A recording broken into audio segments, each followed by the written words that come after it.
My name is Randy Howell, and you're listening to the Faith and Fishing Podcast.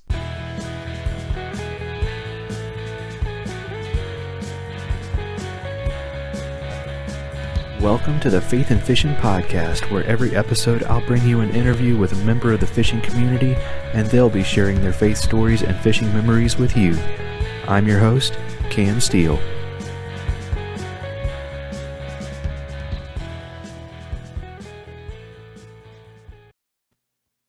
Hey y'all, welcome back to the Faith and Fishing Podcast. We've got an awesome guest this week, but before we jump into that, I want to just remind everybody about the Central Carolina Kayak Fishing June online monthly tournament. That is a mouthful, but it is going on right now. You have until the end of June to sign up, and even if you can't fish it, I encourage you to sign up anyway, because proceeds of that are going to help out previous guest of the show, John, aka Jay Walton from the Bass Juice, to help with medical expenses. So we are going to take a quick break and get our guest introduced right after this. Savior Outdoors gives me confidence that no matter what happens, what I take on the water is coming back home with me. With retrieval devices for fishing rods, bow fishing bows, action cams, and even one that can be attached to your other gear, they've got your whole arsenal covered. When one of these devices goes in the drink, it releases a float attached to your gear by 60 feet of line so you can get it back, and the pressure-sensitive filter means that you don't have to worry about rain or dips in the water while landing a fish. At SaviorOutdoors.com, that's SAVUR Outdoors.com, you can use promo code FNFP15 to save 15% and try them for yourself. With 30 years of experience of handcrafting lures under his belt, Mr. B of Mr. B Lure Company is making high-quality spinnerbaits, buzzbaits, jigs, underspins, swim blades, and more right here in the U.S. All of his skirts are hand-tied, and all of his baits feature a baked-on powder paint, all metal components, and only Owner and Gamakatsu hooks. All of his baits come in a variety of colors, and if you purchase a bait in the Battle Shad color, 30% of the proceeds go to the Wounded Warrior Project. To see the quality for yourself, go to MrBLureCompany.com, that's MRBLureCompany.com, to place your order and use promo code FAITHNFISH, POD 1X10 at checkout to save 10% on your first order. Pete Rogers is an award-winning outdoor writer, speaker, author, and host of Christian Outdoors Podcast. He has published over 1,000 outdoor articles and authored 6 books, 2 of which have earned Outdoor Book of the Year award, and his first Christian book, Do You Enjoy God? 12 Steps to Enjoying God Every Day, was released in 2021. I can't remember if I've shared this on the podcast before, but my grandpa Steele was a pastor, and our guest this week shares part of Grandpa's story. See, Grandpa had a severe speech impediment when he was young. I mean, most people knew him as Buddy instead of Ben because he couldn't say his name. Even as a pastor and as Grandpa, he always spoke very slow, very methodically. It reminded me of the Ent in The Lord of the Rings that says, "It takes a long time to say anything at Old Entish, so we never say anything unless it's worth taking a long time to say." Well, Pete also went through a speech impediment and was still able to get ordained and even become a podcast host. So let's get Pete in here. Pete, man, welcome to the show. Thanks for having me, Cam. I really appreciate you inviting me to be here. I really do. Absolutely, man. So to get us started off, kind of introduce yourself to our listeners. Tell us who Pete Rogers is. Well, again, I think you covered it pretty well. First, I'm a Christian. I'm a lover of Jesus. I'm a father of 5 children, married to a wonderful woman, Susan, here in upstate South Carolina, where I live, a suburb of Greenville. And as you said, I'm an outdoor writer and an author. I've been writing for hunting and fishing magazines for 23 years, I guess, or so. And I really enjoy being able to put words down on paper. And I think that came from, as you said in the introduction, having difficulty speaking as a younger person. Being able to write my thoughts out was a lot easier to do, and just kind of evolved from there. I love everything outdoors. I love hunting and fishing and trapping and hiking and camping. If I can get outside, I just love to do it. all of it. It's really hard to pick. Been asked many times, "What's your favorite? If you had to give up one of them, what would it be?" And I said, "I don't know. I like all of it so much."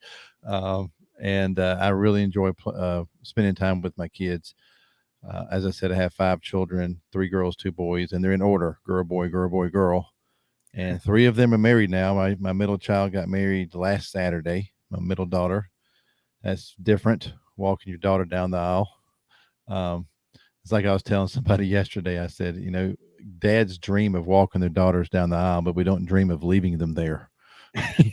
You know, that was not the fun part at all. But she's married to a great guy, so I can't complain. A good godly man, and so all that's fine. I have one left in college, and so all of them are grown. They're 19 and older from there. But God's been very good to me. I've been very blessed. I really have. Absolutely. And my listeners know I am a book fanatic. I work at a bookstore, and Oh, I do love some books. So I've got to ask about your books. You sure. just had one that came out last year. So um, kind of kind of give us uh, the rundown on that one, and kind of tell us where we can find your books. Oh, absolutely. Well, first, I've written books in different genres. Okay, so it's hard to talk about them in together, Right. right? Because I have these hunting books and these book I wrote for my children, which is called it just went out of my brain here. A letter to my children. That's what it's called. And then I've written these outdoor books. Then I've written what I call my God book. It's called "Do You Enjoy God? 12 Steps to Enjoying God Every Day." And Cam, how this came about was it's really started in 2014, and it's actually this story kind of encompasses how I became a podcaster and also how the book came about. Well, as a pastor and as a someone who loves theology, I was reading some theology one day, which I know to some listeners, I think that's a really good cure for insomnia is reading some theology, and in cases that's true. But in this case, I was actually reading the Westminster Shorter Catechism, which was written by the Presbyterian Church in the 1600s, and it is that for those who don't know, a catechism is just a teaching tool. It's a question and answer formatted tool to teach young people of the faith, or not age young, but people young in the faith, about who God is, who Jesus is, who the Holy Spirit is, what the church's role is, et cetera, et cetera. And in that question and answer format, question one is, what is the chief end of mankind? Again, that was written in the 1600s, so I'm going to bring it to the 21st century. Translation is, what is your purpose for being here? What is the meaning of life, if you will? And the answer to that question is, the chief end of mankind, or your purpose for being here, is to glorify God and to enjoy him forever. And I read that and I thought, well, that's a good Sunday school answer. And then I went on to question number two.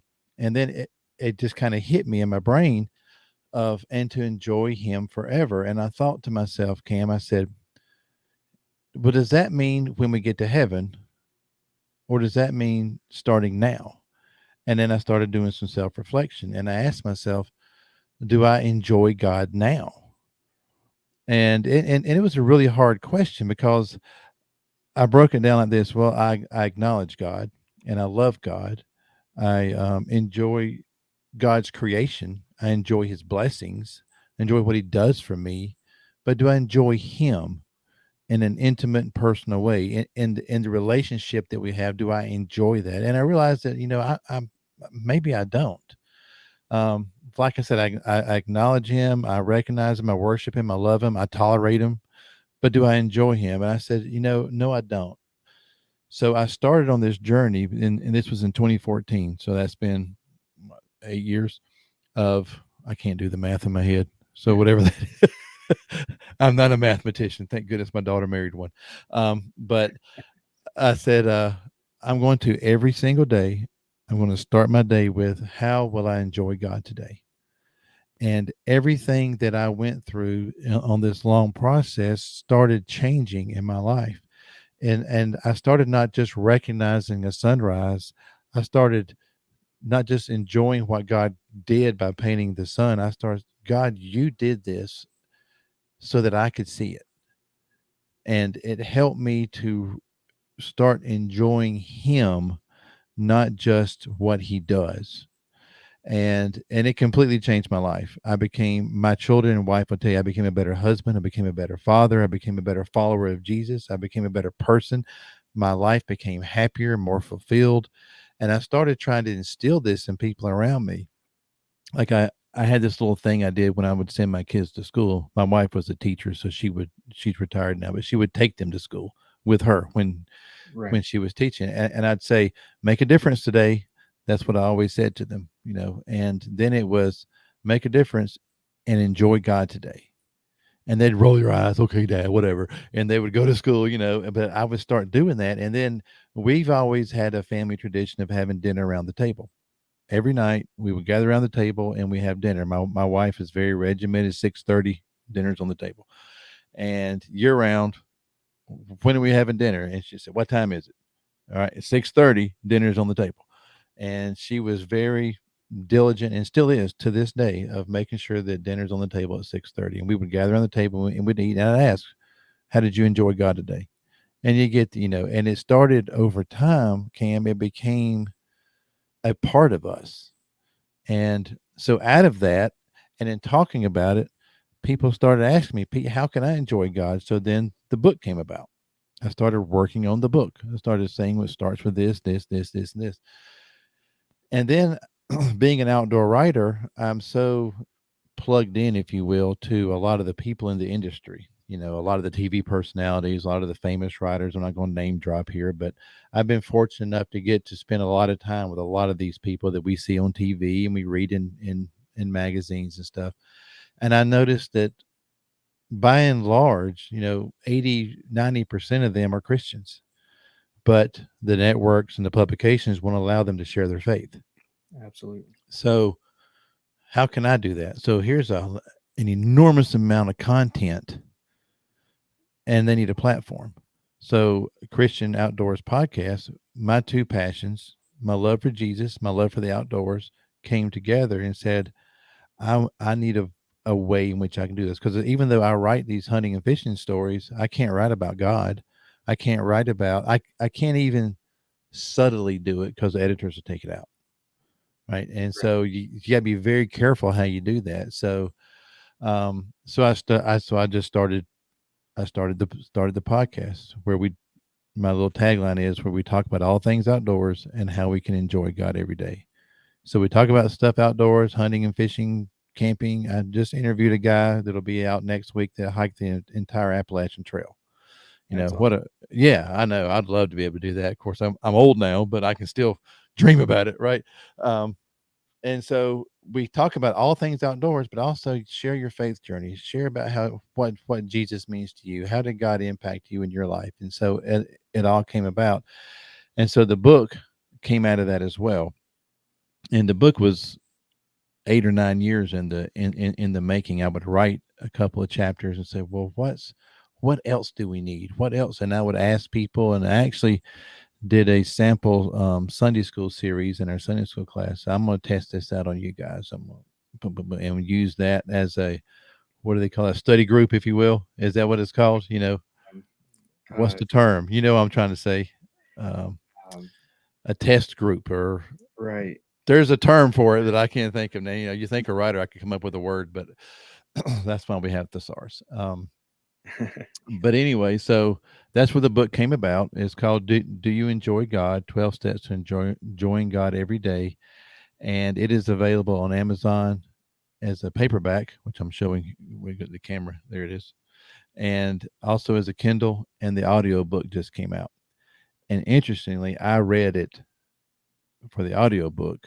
And part of that, as you said in the intro, was a challenge to myself to be able to read it aloud in a way that people could understand it. Right. Because having that speech problem that I still have, reading aloud is the hardest thing to do. And so I actually did it twice. I did it once, and I realized I read it and recorded it in the wrong format. Oh, no. Yeah, that was a bad day when I figured that out. That was 3 weeks of reading and editing for nothing. But so I took like 3 months off, and then I went and did it again. That's why this has audio book written on the front of it there, because this is the one I was using to read through. But yeah, so that's how that book came about. Awesome. Now I'm going to ask a question that is Sure. this is more of a selfish question for me rather than for the listeners, but hopefully the listeners get something out of it too. Um, how did you get into the industry of outdoor writing?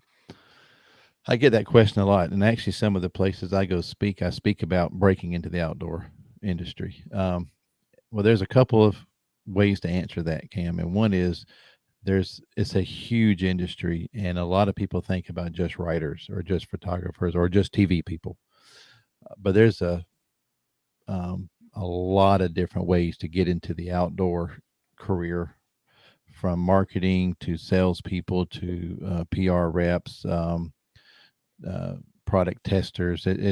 There's a lot. So the way that I did it back in the old days before internet was, as I said, I've always liked to write, and I never thought I was good enough to write for publication. Well, I was fortunate enough to get to go on a moose hunt in Alaska in the late 90s. And I got back from the moose. I actually killed a moose, public land, unguided. Killed a moose, and I think it's a trophy. Jim Shockey wouldn't, but but I think it's a trophy.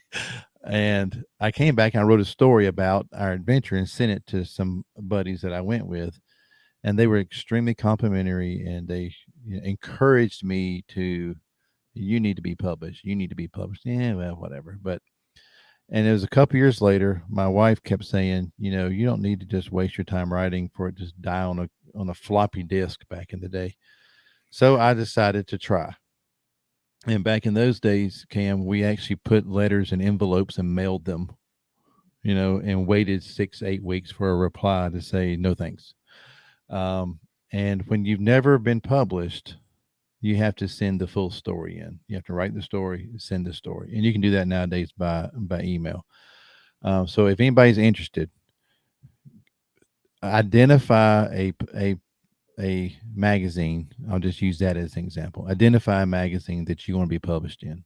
So we'll say in the fishing world, Bassmaster is one of the hardest. The Game and Fish publications. All right, that's a good one because there's a lot of them. Right, and read that magazine. Read 4 or 5 months in a row. Read it from cover to cover many times. Every editor has a recipe, if you will, of how he likes stories to go. Nowadays, it's more of where to, how to. You go to Santee Cooper Lakes, fish Lake Marion for largemouth bass in June, then you want to use Man's Black Grape 8-inch jelly worm on a Texas rig fishing in this kind of, that's what they want. All right. So you read that and you copy it. There's nothing that's written that hasn't been written before. I mean, what else can you say about catching bass or crappie or bluegill or hunting the rut for bucks? I mean, it has been said over and over and over again. You just say it in your voice, okay? Because no one has said it like Cam can say it, and no one says it the way Pete can say it, right? And that's in the writing world. That's called your voice, the way in which you put those words together. And then you go to their website, and there's a thing called submission guidelines. Some publications call them writers guidelines, and it's on most of the websites. You got to dig for it. You got to look. It's usually at the bottom of the page where the contact is. It'll be one little thing. It'll say writers guidelines or submission guidelines. You click that, you print it, and you follow it to the T. Because if they say we want a story that's 1,500 to 1,700 words, they don't mean 1,701. And I'm serious about that. It sounds anal, but it is, because they have a specific amount of space they can print. Right, like I have a guy that I write 800-word stories for, and he wants it 800 word, not 799, not 801. He needs 800 words, and the rough draft may end up 714, and now I got to come up with another 96 words or 86 words, or it may end up 831. I got to carve. But you Right. talking about getting good at writing is hitting that word count exact, so that it still flows, you still make your point, you still cover all the bases. So study the magazine, get the writer's guidelines, and then just send it out. Like you do fishing. You're a fishing guy, right? Right. So start small, find a local. I mean, I should know this, but where do you live? Um, so I'm in Raleigh, North Carolina. Okay, so you're in North Carolina. So Carolina Sportsman, right? I write for them a lot.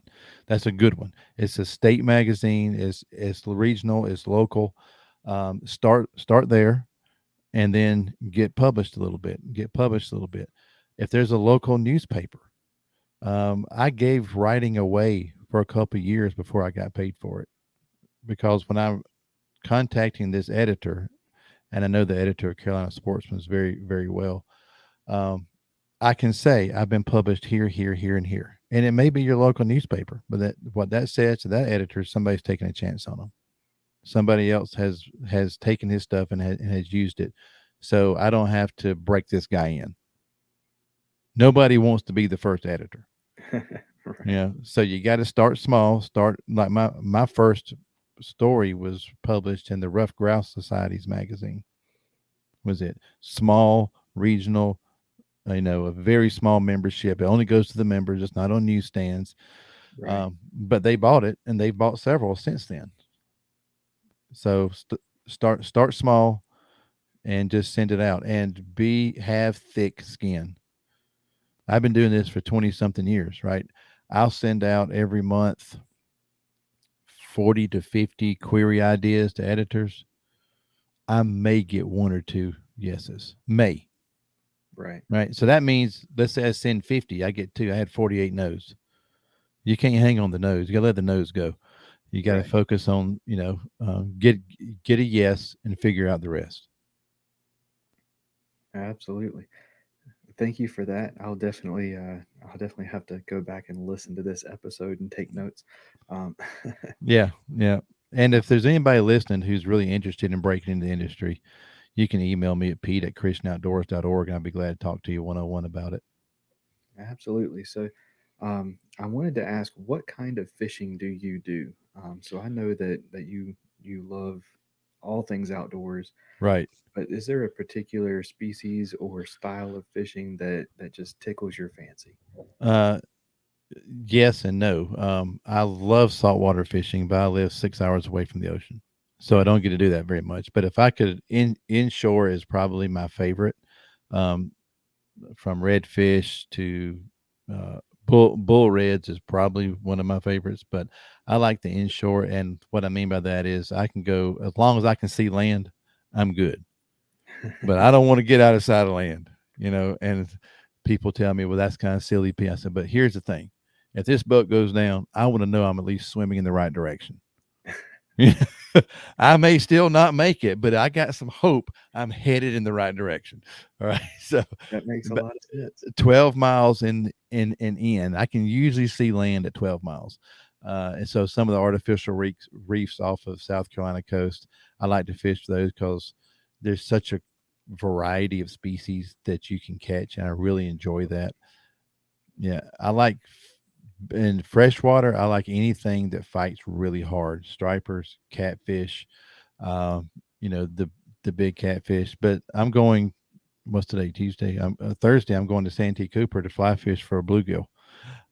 So light line stuff. I like pretty much all of it. I have the least experience in crappie fishing, freshwater, and in big reservoirs, I hardly ever fish for largemouth. I fish for those in farm ponds. I love largemouth fishing in farm ponds. You get me on a big lake, I'm going for something bigger. I want to fish for stripers or catfish or something that's going to pull hard. That's what Right. I like. Yeah. Absolutely. So, um, as a fan of hard fighting fish, how do you rank the bowfin? I don't think I've caught enough to really give you a good answer on that. I don't think I have. The ones I've caught have been happenstance.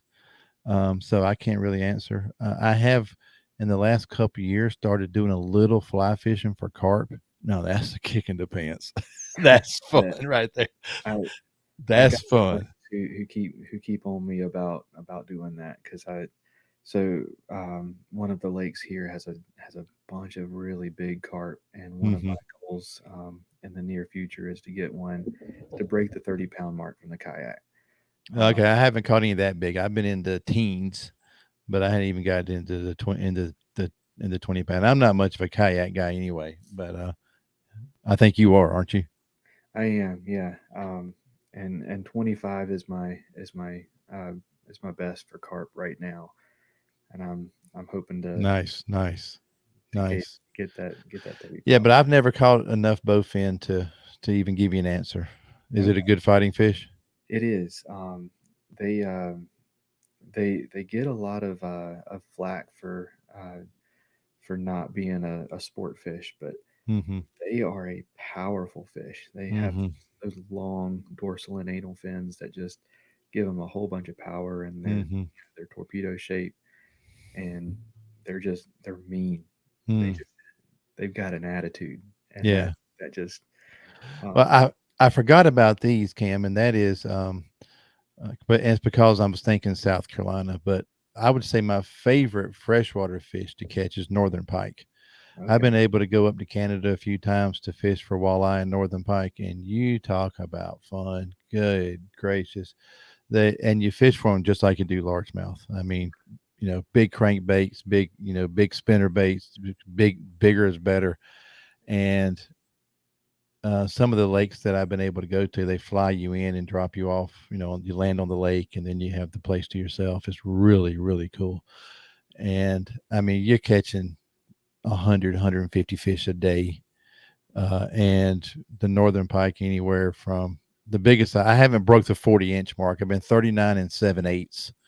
I tried to stretch them that eighth of an inch, but it just couldn't get there. Just couldn't get there. So I was, I'm not going to cheat. I want to get over 40. And 50 is like a super trophy. right, But I remember I took my two sons up there right before one was getting married and one was going to college. So we went up there for a week and we drove up and we flew in. We had the lake to ourselves for 4 days at Cashabowie Outpost. It was wonderful. And they're catching walleye on every drop, and you fish for walleye just like you do crappie. You just anchor over a good spot, and they just school you just keep catching. And I caught on 19 consecutive casts. I caught northern pike that were over 22 inches, and I was like, this is crazy. Every cast, dude, there's another one. It was so much fun. And I mean, so much that I said, I'm gonna go see if I can catch them over there. You're leaving fish just to see if you can catch more fish over there. And sure enough, you go over there, and after dinner, 'cause it doesn't get dark there until 10 o'clock at night because they're so far north. So we'd have dinner and then go back out with our frogs in the grass beds. And my goodness, it was that's about as much fun as a man can legally have is catching fish like that. It really is. that's awesome. It really is. And walleye, I would say, is the best tasting freshwater fish by far. By far. It is. I can see why the northern guys are so addicted to walleye. They fight really well and they are really, really good to eat. Really good to eat. Hearing how good they are to eat, and Yes. um, one day I will. Well, there's walleye in North Carolina. There are a little bit of a drive from me, but I have no clue what I'm doing, but I want to do it one day. There you go. Well, I didn't know how to do it either till I got up there, but it's it's not difficult to figure out. At least where I was, it was not difficult to figure out. We Well, that caught them trolling. We caught them casting. We caught them dropping minnows straight down. We caught them with uh, curly tail grubs and straight tail grubs and small crankbaits. I mean, of course, these fish they get zero pressure, right? right, So, um, yeah, that is a great trip. That is a great trip. absolutely. Well, I also wanted to dive into your faith. So Sure. I wanted to kind of ask, what is your faith story? What do you believe? How did you come to believe that? Uh, what do I believe? That's a big one. Well, let's see if I can keep this short. I was not reared in church. My parents didn't take us to church growing up, but I have a sister that's 9 years older than me. So that's a big gap. Okay. So, And when she was a late teenager, she started going to church and she started taking me with her. And this was she lives in Sherrill, South Carolina, which is over by Florence. And she was invited to attend this little church in a teeny little community called Wallace, and Wallace Baptist Church. And so she started taking me there with her. And one Wednesday night, I felt the Lord lead me. I felt like, as Preacher Frank, that's what we all called him. I don't even know what his last name was. But when I say this is a small church, Kim, I mean, this was a small church. I don't mean by people, I mean building. There are a total of 15 pews, counting the choir. Okay. So it was probably 600 square feet. I mean, it was a tiny little building. Why they had a sound system, I don't know. I guess they use volume to get Satan out of you for something. I just don't know. I never understood these tiny churches with speakers as big as Mack trucks. But anyway, I was 12 years old, and I accepted Christ as my Savior, as the way I understood it. Having no early training, but I felt like what Preacher Frank was saying was for me. My heart beating fast. And I said, I don't want to go to hell. I want to be saved. I want to spend eternity with Jesus. That's what I want to do. So I did that. And that was in April of 1976. And I say that on purpose because my parents, my brother, and I moved. My sister got married and stayed and moved to another town in South Carolina, and no more going to church for Pete because my parents didn't go to church. And my sister stayed behind. So my avenue to church was gone. Well, we lived out 12 miles from town for about 2 years. Then we moved to town. So we moved to town. Let's see, I would have been ninth grade at that point. So some friends of mine that I played ball with were going to a local church. So they invited me to the youth group. So I honestly don't remember how I started going, but I convinced my mom to go, and she started going and taking me so we could go to church. And so anyway, I've been in church ever since then. And when I was 15 is when I first felt the call to preach. And I really thought that was just mean of God, honestly. You alluded to my speech impediment, but if I have time, I'd like to kind of dive into that for a minute. Absolutely. From the from the moment that I could talk, I couldn't. That's kind of funny right there. Now I've got myself tickled. I won't be able to speak at all now. But I have always struggled with forming words. And, back in those days, Cam, I'm 58 years old. Okay. So this was in the 60s and 70s, and I finished school in 82. I got my 40th reunion this year. So it was not dealt with the way that it's dealt with now. So I was probably fifth grade before I went to any therapist. Um, and they would go to the classroom, pull you out. You go to the little cubicle for, I don't know, 30 minutes a week. I mean, what can they do in 30 minutes a week? Right. Right. They'd say, read this, read that, do that. And I'm like, okay, we're going to be here a while. um, and it continued to get worse, and anxiety made it worse. Stress makes it worse. When I talk about stuttering, I stutter more. And it becomes more difficult to form my words. Well, lo and behold, I went to a therapist in, I don't remember the grade now, but it was high school, ninth, 10th grade. And she started noticing, this was a true therapist. She started noticing that for me, and every person I've talked to that has a stutter, they have different reasons behind it. So what I'm going to say may not work for another person with this issue. But what she discovered was there are certain consonant combinations that really cause me problems. Like, really cause me problems. I can't say them at all. Even to this day, I cannot say certain combinations of letters. And there are certain letters that give me really big fits. L is one of them. If there's an L in the word, my cheeks blow out and I just stop. And L's and T's together, I can't say them. Like the word that means small. This is your cue for you to say it. Little. Oh, little. Yeah, thank you for rubbing it in. Um, so I can't say that word. I have to stop, pause, think about it very slowly, and then I can say it. Right. And the word slowly, SL, if there's an L in there, it causes me all kinds of problems. And and that's why, it's hard to meet children whose names have a bunch of L's in them, Right. like Millie or Lillian. Boy, that took me. You see that long pause is me trying to get it out. Okay, but she identified that, and then I was like, okay, all right. So if my brain thinks of that word, I got to substitute really fast. So I'll say small, or I'll say tiny, or I'll say itty bitty. I won't because I can't say the other word, right? Right. Um, and and so when I started understanding that, I've have developed a method which is hard to explain, but this is what I do. So if I'm going to preach or speak somewhere, like you said, I go and speak at places at times. I memorize what I'm going to say. I write it out in a way that I can say it. It may not be grammatically correct. It may read terribly, but when I present it, you're not going to notice that, hopefully, unless there's a grammar nerd in the audience, and she's going to say, "Well, you shouldn't."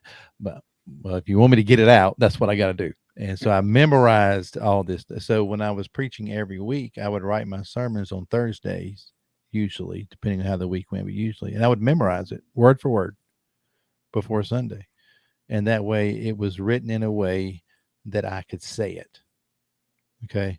So that's what I do. Now, when I'm going now unprepared without a predetermined script, what I'm doing, and you may notice it because you're a podcaster and you listen to people a lot, but most people tell me they had no idea I had a struggle, was I do a lot of what I call micro pauses between words that I know this word is coming for the sentence to sound right.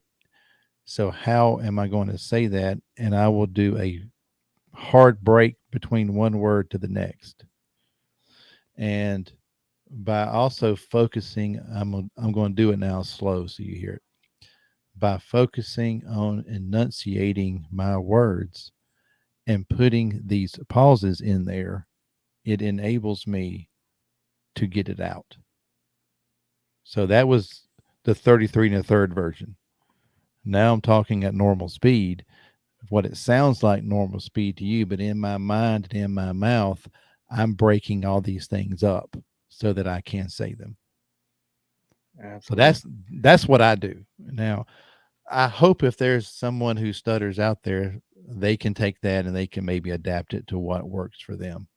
But the biggest advice I would give to someone who stutters is this: when you get stuck on a word, stop. Don't continue to try to force the word. Just stop and start over. We think, the stutterer thinks, it's more embarrassing to start over. To the listener, it's much better if you start over. And to the person who doesn't stutter, who's listening to someone, don't, do not finish our sentence for us. Let us get it out. Okay. That it's embarrassing enough that we get stuck. But when you try to say the word for us, it usually, and every stutter I've talked to says that it makes us furious when you just won't let us be who we are and get it out. Absolutely. That's good for those of us who don't have stutters to remember. Hmm. I I wanted to ask, how are you whenever it comes to singing? You mean, do I stutter when I sing, or do I have a good voice? I have a horrible voice. I can't carry a tune in a bucket. Okay, I can't even play the radio well. All right, as far as that goes. But I know I do not stutter when I sing, and you know why? Because the words are slow. Even fast songs are slower than speaking rate. And I'm not talking about auction songs, but Right. most songs, the words are individual words that are to a melody. So you're stretching the word out. It may not be very much, but more than you do when you say it. So that forces us to say it slower and to enunciate it. Does that Okay. make sense? Absolutely. I knew that it was often a lot easier for someone with a stutter to sing than it is to talk, but I Hmm. never knew the science or the reason Hmm. behind I think rappers are really stutterers. We don't know what they're saying. it. They're just, I'm sorry. If you like rap music, that don't be offended. It was a joke. Okay. Absolutely. Um, so you get the call to ministry at 15. Yeah. Yeah. Um, Yeah. Wrestled with God a long time because of my stuttering, and just said, God, I can't do this. And I really thought it was cruel, but and I've had all these people say, well, we think Moses had a speech impediment. We think Paul possibly had a speech impediment. We think we don't know. I'm not Moses. I mean, look at me. And I'm certainly not Paul, even though that's my real name. No one calls me that. Um, I'm Pete. So it's not helpful to say, well, this person did it and that person did it. I'm the one who's going to stand there and do it. And one day I was deer hunting. I was sitting in the deer stand. So I wasn't really hunting, I was praying, but I was there. And I was like, God, this just isn't funny. And I don't know what I'm supposed to do. And um, I had, just to make the story more complete, I had a scholarship to play baseball in college, and I blew my knee up. And as a catcher who can't squat, there's not a big need for them in college. So back in those days, they could take scholarships away from you when you got injured, and that happened. So I was out of school, working, trying to figure out what's next, and still had this burning desire to preach or to be a pastor. And I'm struggling with it with God. I was 22, 23 years old, 22 years old, and I'm sitting there in a deer stand, and I just felt the Holy Spirit speaking to me. And I caution this, Cam, because I always personally get a little bit of a red flag when someone says God spoke to me and said, because I mean, God can and God does, but He doesn't do that often. If you say right. that more than 2 or 3 times, I'm thinking, okay, well, I don't have a red phone on my desk. How does God calls on you?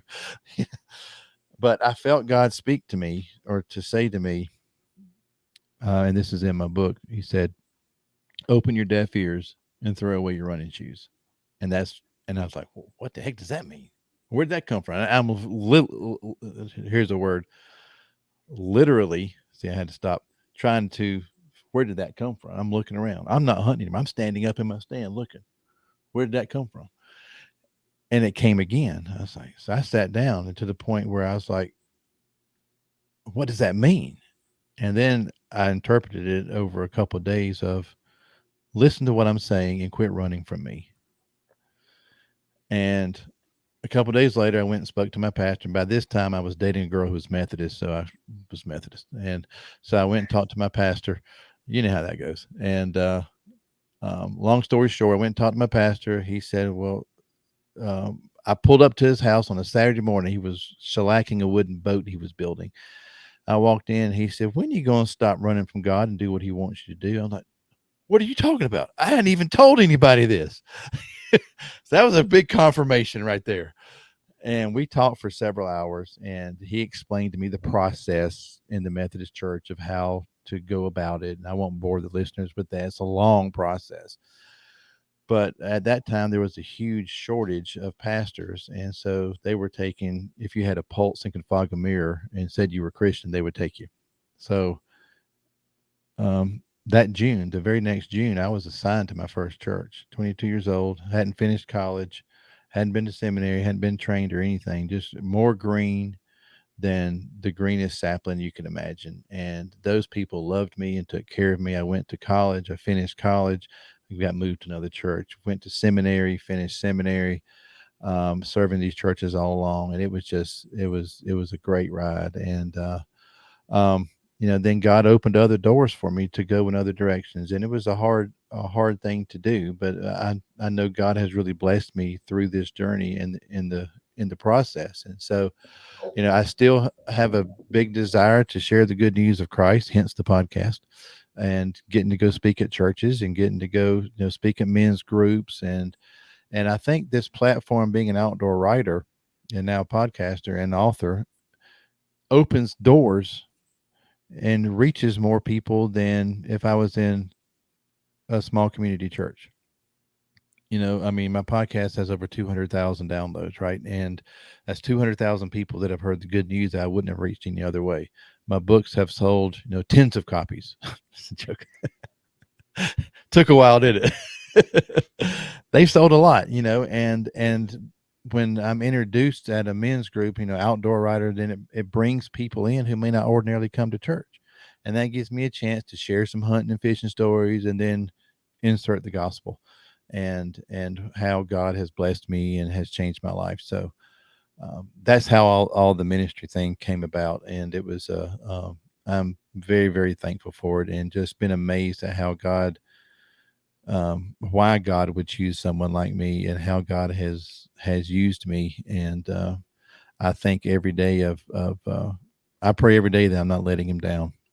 I really do, that I'm not letting him down, that I'm doing what he wants me to do the way he wants me to do it, and enjoying him all along the way. Yeah. That is awesome. That's very, very powerful story. I love um, the old adage of you know, God doesn't God doesn't call the equipped; He equips the called. Hmm. Um, so Yeah. I definitely love that part of your story there. Thank you. Thank you. Absolutely. So we have a couple questions that we always ask all of our guests. Jeez. Oh my goodness. Let me get ready. I put my seatbelt on. I'm ready. uh, a lot of fishing podcasts, they always ask, "What's your favorite fishing memory?" or "What's your favorite this?" or I I always love the emotional side of things. Hmm. So this is my favorite question that I get to ask in the whole podcast because of all the different amazing answers that I get. But what fishing story or memory means the most to you? I would go back to that trip I took with my boys up to Canada. I mean, when we drove 23 hours to get there, big road trip. We spent 4 days. They flew us into this remote lake. We had the entire lake to ourselves, 800-acre lake. Our little cabin had the whole place to ourselves, just me and my boys. A perfect time in their life. Like I said, one getting married and moving to California, the other one getting ready to go off to college, and it was just us. There's no cell signal out there. I mean, you're in the middle of nowhere, northern Ontario, Canada. It was absolutely everything about the trip was great, except the biblical plague of mosquitoes that are in the boreal forest of Ontario, Canada. The words cannot describe. The first thing when we reminisce, when we talk about it, are the mosquitoes. Is what comes to mind. And I'm talking about mosquitoes that have 16 penny nails I mean, I'm hit, whenever they get you. It was that's a story for a different day. We need to have a podcast on the mosquitoes of Ontario, because I'm telling you what, it was whatever they describe in Exodus of the plagues is nothing like what I experienced in Ontario. Nothing. So Um, mosquitoes that whenever you slap them, they slap you back. yes. Is that all you got? And I mean, you can hear them, this deep roar right at dusk as they're in these clouds coming out of the woods, and you are sprinting from the dock to the house. It was unbelievable. But other than that, it was we caught hundreds and hundreds of fish. We laughed until we cried. We shared stories. It was a wonderful experience. It really was. Yeah, that would be it. That's awesome. And whenever you're out fishing with somebody, what are you typically talking about? What's your conversation centered around? It really depends on who I'm with. Honestly, if I'm with some of my best buddies, we use that as our kind of accountability time. You know, we have long bouts of silence, and we just talk about fishing. You know, whatever we're trying to catch. Let's try this. Have you tried that? Have you tried this? But then a lot of it is how's things at home. You know, how's it's an accountability time. If it's with like I'm going when I go to Santee in 2 days, I'm going with another writer, so we're going to be talking shop. Except he's a really good fly fisherman, and I'm not. I can cast really well. I look good. I got the 22-pound vest with all the stuff in it, and I can cast really, but I don't know what I'm doing other than looking good. So I'm going to be picking his brain on how to be a better fly angler. So it just depends on who I'm with. Absolutely. All right. Well, with all of our guests, we always do a segment called What's Your Favorite? And right after this, we are going to dive into it, but it's self explanatory. We're just going to ask you your favorite in a few different categories. You want one word answers or what? No, we can spend as much time on them as Okay. you. All right.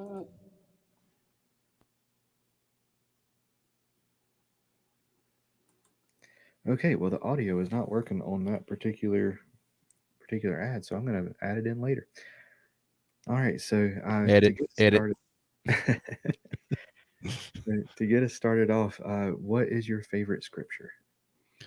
Romans 8:38-39. I can do all things through Christ. No, look, I got it all mixed up here. For I am convinced that neither life nor death nor angels, that one, the principalities, things present, things to come, height nor depth nor anything else in all creation can separate us from the love of God that is in Christ Jesus our Lord. I like the fact he says there's nothing, and he lists all these things that can separate us from the love of God that is in Christ Jesus our Lord. You Yeah. just can't do it. God loves you whether you want him to or not. And it's that nope, not even that. That's Nope, right. nothing. That, Nothing. nothing. Nope, nope, not that No, either. that's right. All right. That's my favorite scripture. What about a particular story from the Bible? Is there one of those that's your favorite? I like the Jonah story, actually. Um, some of my favorite teachings are children's stories in an adult world. So I've done a whole lot of curriculum writing, and I like to take the children's stories and apply it to the modern world. And I would encourage a listener to go read the Jonah story, not from the children's story, but go read it in the Bible. Read what it says. There are things in there that the children's story doesn't cover, you know, Absolutely. and it's fascinating. But the best part of that is where it says, and this is after the fish vomits him onto the beach. I love that. You know, and it even says he has seaweed hanging from his hair. I mean, Right. what a visual. But it says, and God relented and sent Jonah on his way. God changed his mind because of Jonah learned his lesson and finally listened to God. God said, okay, Jonah, I'm going to give you another chance. How often does God do that for us? That's why I like that story. That's awesome. Now, this next question you have already answered, but in case you want to change your answer, I'm going to ask it again. What's your favorite fish to catch? Northern pike on a frog. That is sick. You can see him coming from 30 yards away. Yeah, that is so much fun. Yeah. Sorry. That's awesome. How many frogs you go through whenever you do that? You know, you got to have wire leaders for pike because they got big teeth. So before you learn that lesson, you go through a lot. So I'll usually take a dozen or more when I go. Yeah, I think I took a dozen for me and a half and a dozen for the boys to share. You know, those and I like the live target frogs. Just the way that the hook is shaped just seems to do really well. They get hung up in the grass and they just absolutely destroy it. Yeah, yeah. Awesome. Northern pike on frogs. That's pretty good. Now, what's your favorite fish to fish for? Well, it's kind of hard not to say the same thing. I really enjoy that. But I'm gonna bring it more locally to where I am. I enjoy the slow pace of fishing for catfish. You know, sometimes you're drifting, sometimes you're anchored, or sometimes I really enjoy. And in the saltwater, the same way on the bull reds and the sharks, it's more of an anchor or a drift. I like that kind of that slow pace of trying to figure out exactly where to put your bait, and as opposed to the constant cast, look. That's not as relaxing. Right. It's more stimulating until you hook a 30-pound blue, but it's not as I like that. I really like that kind of a slow pace for fishing for big catfish. Yeah. Absolutely. And is it mostly blues that you're going after? Anything that's hungry. But yes, I like the blues, and I mean, I've caught a lot of flatheads too, but they're just so ugly, and I don't like how they taste. That I like how blues taste, and the blues get anywhere from the 4 pounders and up are really good eating, all the way up to the big ones, and the belly meat's just as good. I don't know why people throw away belly meat on big catfish because it's really good, especially in the stew. I think the belly meat makes the best stew of the catfish meat, but yeah, Okay. so it's mostly the blues, yeah. Mhm. Absolutely. And since you have started talking about stews and got us hungry, what is your favorite fishing snack? You mean while I'm fishing to snack on? Yeah. Oh, wow, probably Vienna sausages. Some Okay. people say Vienna, but they're not from the South. They say Vienna. It's Vienna, and if you're really Southern, you put a R on it, Vienna, and you get the middle one first, and then you go around the edges, right? I No. take your Uh, word for it. I oh my goodness, you are not a fisherman in the South if you haven't eaten Vienna sausages on the boat. I have. It didn't mean I enjoyed it. Well, here's the thing: they're like 30 cents a can. And they'll keep for 25 years because they're just as bad when they're old as they are when they're fresh, and they're easy. I'm not out there to have a buffet. I'm out there just to stay Right. alive until I can get back and have fish. Right. So that's why I can just throw them in the boat, pour the juice out, or drink it, and then eat the sausages and keep right on fishing. I hear you. My dad loved the Bill Dance blooper reels, and the it was one where he pulled open the can of Vienna sausages and went to pour the liquid out and dumped them all into the Dump the whole all of them out. Huh? dumped You all got to of them out. crack the lid, pour the juice out, and then open the lid. Yeah, yeah. All right. Um, Now let's see. I lost my spot. Let's see, that was favorite fish and snack. What is your favorite body of water to fish? Now I don't need GPS coordinates and secret spots or anything, but just a body of water. I like rivers more than lakes, and I have fished the Saluda River here in South Carolina between Lake Greenwood and Lake Murray. I used to live right there at it, and I fished it a lot. I just enjoy this. I like the challenge of fishing moving water, so I enjoy fishing rivers more than I do big lakes.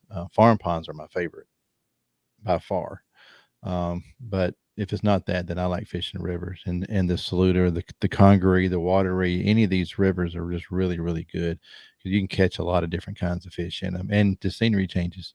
So I'll usually motor up as far as I want to, kill the motor, and just drift back using the trolling motor to steer a little bit, but take all day to drift back, and that's what I enjoy the most about fishing. Yeah, Absolutely.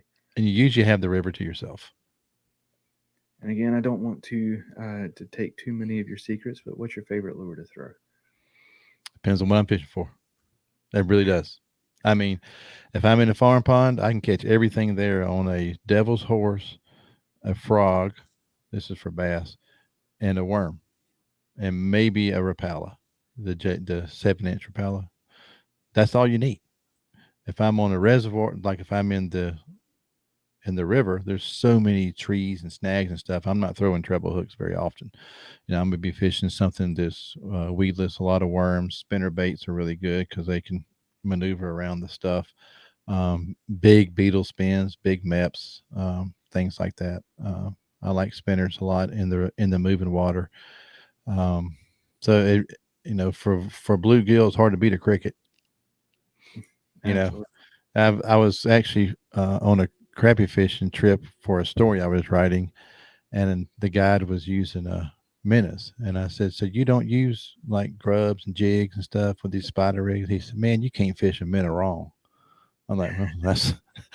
He said, I got paying customers, and some of them have never fished, hadn't fished in years. You put a minnow and drop it down, you can't fish a minnow wrong. But there's a lot of truth to that. So Absolutely. so yeah. So when I fish for those species, I don't get to fish for very often.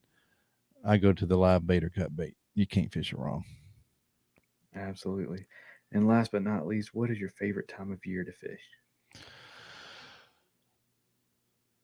March. I'd say March into turkey season. Okay. So Yeah, late February up until you know, yeah, right early spring. Early spring is my favorite. so Yeah, so for you that would be pre-spawn, right? for Or bass it would be pre-spawn. bass. Yes, but again, I fish for all But these different right. species. You know, in March the stripers are running up the rivers, and the crappie are moving into the shallows, and the bluegill are just starting to think about getting on beds, and and the catfish are in the shallows too. So every species is moving and getting aggressive when March comes around. Yeah. Absolutely. Hmm. All right. Well, we are going to start wrapping things up, man. If you would let us know what is coming up next. So, for Pete Rogers and for Christian Outdoors, what's upcoming? Well, Christian Outdoors Podcast, we release a new episode every week. So every Monday, you can look for a new episode there. It's on all the platforms. And again, christianoutdoors.org is my website. All my books are there. Some of my hats, where's my logo? There's my hats are there, shirts and stuff. Decals are all there. As far as what's coming, I always have books in the work. I don't ever tell anybody what I'm working on because I have more than one. I don't know which one I'm going to finish first. Right. Although I did finish and got edited and is ready for publication a sequel to my first outdoor book, which was my first outdoor book of the year, and it was called Times Well Spent: Ramblings from a Sportsman's Life. So this one is called More Times Well Spent. It's a Okay. different collection of stories, and those are very different from what you read in magazines. As I tell people, I write what sells so I can afford to write what I enjoy. So these are more of the why do we do these things? What's the reason behind it? More of the nostalgia of the outdoor lifestyle. Like I said, it's called Ramblings of a Sportsman's Life. So there's all kinds of different stories in there about watching my son catch his 30-pound blue catfish when he was 11 years old, or piddling in my shop. What does it mean to piddle? I got a whole story on piddling. I'm a professional piddler. My wife will tell you that. No, well, not professional because I don't get paid for it. I'm a skilled piddler. Okay. I can spend hours doing nothing and feel great that I've accomplished everything. So, uh, Oh, that's such a good it's a lot of stories like that. So, that one's ready for publication. I just got to finish the cover and all that kind of stuff. So that will probably be coming out later this year. one. Yeah. Okay. Absolutely. And I do want to plug plug the podcast. I've so I came across you on Podmatch, and Mm. I was like, well, I need to start listening to this. And so I'm not a hunter. Hmm. I really enjoy eating the spoils of hunting, but I just um, I hunting just it never clicked for me. Yeah. Um, but the stories that you have up there, like I just finished the one on alligator hunting, Oh yeah. Yeah. and you have some absolutely phenomenal guests and some really it just grabs your attention and just does not let go. So Oh, well, I thank just you. wanted Thank you. to absolutely Yeah. Alligator hunting is different, man. It really is. It's different. I've enjoyed it, but it's very different. But yeah, I try to talk about a lot of different things. Like I have series of just scripture biblical things that we'll do 2 or 3 or 4 in a row with a pastor friend of mine will come on and we'll do a series of things. So it's not just outdoor, not just hunting. Like I said, we have a guy that walked the Appalachian Trail. In January, we did a series we called The Art of Pastoring, where I interviewed 3 different pastors and said, how has pastoring changed in the 30 years that you've been doing it? What do you wish your congregation knew about what you really do? what are some of the challenges you face? And that's just to help the people in the pews to understand their pastor a little better. Yeah. And also for the young pastor, young in tenure, not young in age, to know that it's okay to feel the way that you're feeling. I have a big heart for pastors, and I have plans a pastor's retreat to have some team building for pastors, and COVID hit, and they got scrambled, and we just haven't picked it back up. So but that's something that I want to do. And I had a guy on there that has pastors outdoors, which is a very similar thing that what I want to do. So we talk about a lot of different things on the podcast, and it's trying to keep it fresh and exciting, and not just interviews, but also some things that are, I think, relevant for Christians. Like we did some series a couple years ago on this, the Second Amendment in the Bible. What does the Bible say about the death penalty? What does the Bible say about suicide? What does the Bible say about divorce? I mean, and these topics are things that a lot of people have questions about. Yeah, and I'm like, why not use the platform to try to reach them as well and to answer those questions? So yeah. Absolutely. And wanted to give you an open floor to plug sponsors or give shout outs to supporters. Anybody you want to say thank you to, the floor is yours. Well, thank you for that. Well, we are listener supported mostly, so any donations that anybody can do. I just launched a Patreon page 2 weeks ago, so I don't know anything about how that's going to work. I'm still learning that out, but it's all on my website, christianoutdoors.org. Everything's there. There's places where you can donate. If you want to become a patron, then you can do that. All my books are there. They're also available on Amazon. All of them are. But if you want me to sign it for you, like if Cam wants to buy a book, email me or buy it from the website. I'll get a notice. I can sign it for you and ship it directly to you. Some people, they want it signed. Some people don't. Maybe it'll be a gift or whatever. It adds no value that I signed it. I can assure you that. It's just sentimental value, I guess. But they're all there. And I do think that, and I don't mean this to sound any arrogant or in any way whatsoever, but mostly out of humility, I do believe that this book, Do You Enjoy God, will really help people. I know that the comments people have told me have been very, very good, and that there are things in there that I think will be able to help you to draw closer to God by following some of the things in there. So I hope that you'll get it or listen to it as audiobook, Kindle, and also in a paperback version. It's only 130 pages, so it's not a very long read. So, but thank you for that. Facebook, Instagram, Christian Outdoors Podcast. That's where you find me. Awesome. Well, Pete, thank you so much for coming on the show. I've really enjoyed it, and I am, like I said, I'm looking forward to the next episode for sure. Thank you so much, Christian Outdoors. Well, then, thank you for having me, Cam. I really appreciate it. Absolutely. With 30 years of experience of hand, Atollas, based out of Charleston, South Carolina, is an eyewear accessory and gear company focused on enhancing your time on the water. Their floating sunglass retainers are the most technically advanced around. Over 5 years of engineering, testing, and exhaustive feedback from paddlers, anglers, and watermen have resulted in a patented design in a class of its own.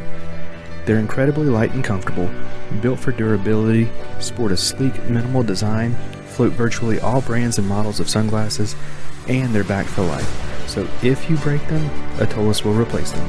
No questions asked. Whether you're fishing, kayaking, or boating, Atollas will save your shades from the dream. Head on over to atollas.co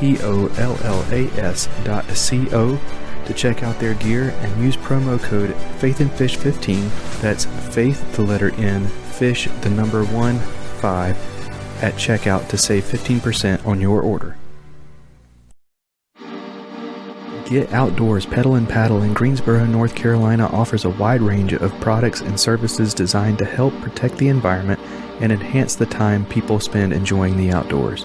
With an expansive year-round inventory of kayaks, SUPs, bikes, kayak fishing accessories, paddling clothing, biking accessories, and more, Get Outdoors has established itself as one of the top paddle sports and biking shops in the Southeast. They also offer a wide range of kayak safety and technique courses to get you comfortable in your new boat. They'll even get it rigged up for you. Stop by the shop in Greensboro, North Carolina, or check them out at shopgetoutdoors.com.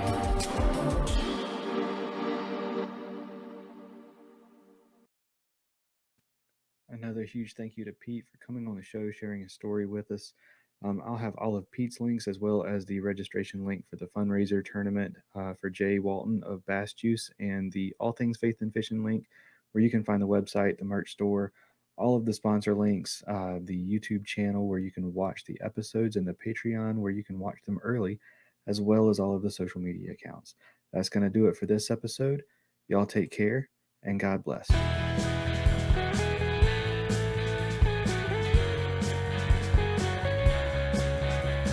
Thank you for listening to the Faith and Fishing podcast. Faith and Fishing is produced and hosted by me, Cam Steele, and is sponsored by Jade's Jigs, Get Outdoors Pedal and Paddle, Savior Outdoors, Atollas, and Mr. B Lure Company. Be sure to give us a rating and a review, and to subscribe wherever you listen to podcasts. That's going to do it for this episode. Y'all take care, and God bless.